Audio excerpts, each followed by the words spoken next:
BA.5疫情愈来愈严重，医师表示讲，依照外国研究发现讲，今年BA.5病毒死亡率敢若是慢慢咧超过2020年、2021年总死亡人数。资料显示讲，2022年欧洲14岁以下死亡人数是同期的10倍，青壮年的死亡率嘛增加3成，判断这个BA.5伫囡仔啦、青少年甲壮年的死亡率有较悬。另外，过来进入秋冬的季节，有医师发现讲，流行感冒疫情敢若提早报道，年底恐惊是新冠病毒甲流行感冒病毒的同时爆发。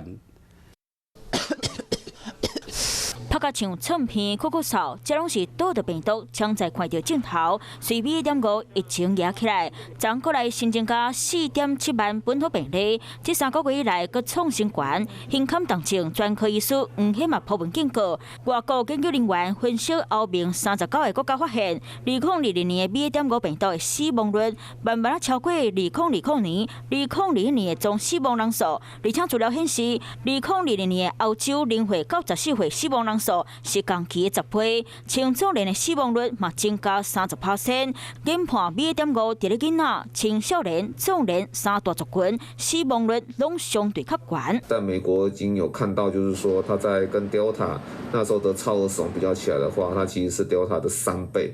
好，那这个其实是因为它能够影响到整个社区哈，然后脆弱族群无一幸免的关系，没有办法确定说 BA.5是不是死亡率比 BA.2高很多。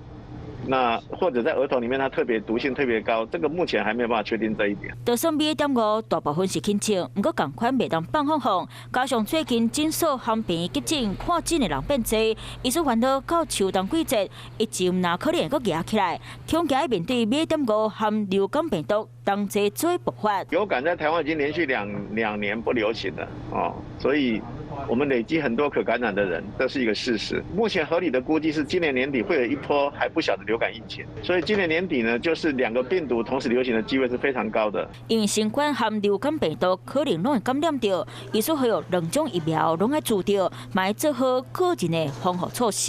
Hello， 大家好，我是乃瑜，要教给大家2个任务。第一个，华视新闻的脸书专页，你按赞了吗？还有华视新闻的 YouTube 频道，赶紧订阅起来，还要记得按赞，开启小铃铛哦。